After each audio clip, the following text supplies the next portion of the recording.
When it comes to Venezuela, the Trump administration lives in a kind of alternate universe. For example, when the country faces a food crisis, Donald Trump says that there can be only one cause: Venezuela's president, Nicolas Maduro.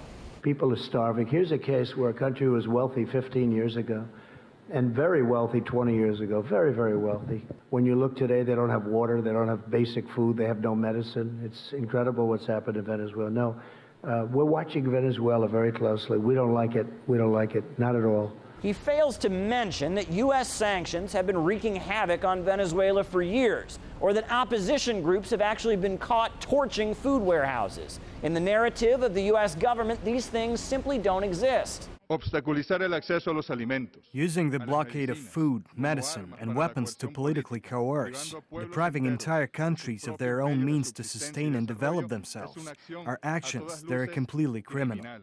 These unilateral coercive criminal actions are equivalent in scope and effectiveness to weapons of mass destruction.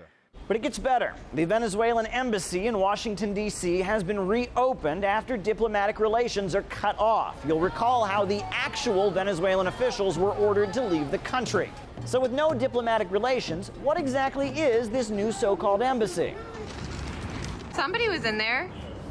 Well, if he doesn't want to come out, then... Oh, well, are they able to provide consular services? No.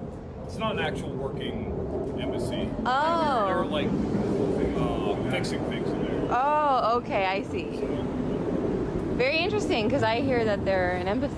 You see, this pretend embassy has a pretend ambassador working out of it. It cannot grant visas or do any of the normal functions that a normal embassy does.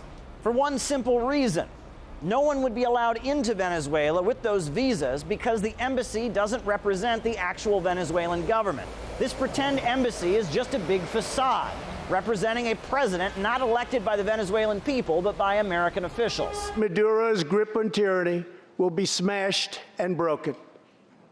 Here this evening is a very brave man who carries with him the hopes, dreams, and aspirations of all Venezuelans. Joining us in the gallery is the true and legitimate president of Venezuela, Juan Guaido. Now, the U.S. government insists this is the true leader of the Venezuelan people. But when he arrived at Venezuela's airport, the Venezuelan people had a pretty different opinion.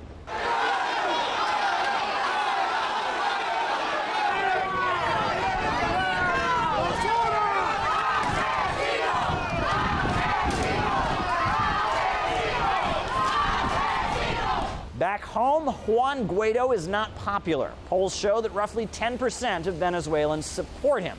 However, Vice President Mike Pence likes to brag about the fact that over 60 countries have recognized him as president. This president has led now a coalition of more than 60 countries around the world that have recognized Juan Guaido as the legitimate president of Venezuela. But over 100 countries have not recognized Juan Guaido and still see Maduro as the legitimate president. Furthermore, in the countries where Guaido is recognized, it's far from unanimous. Do you not agree that the recognition of Guaido is an absolute embarrassment to anyone that has to occupy this chamber? And it's a disgrace on the part of the member states of Europe that so many of them have recognized unelected. Washington had very high hopes for Juan Guaido, hoping that he would go ahead and topple Maduro, but it didn't happen. So it seems that now Washington has adopted a strategy of pretending that it did and hoping that others will play along.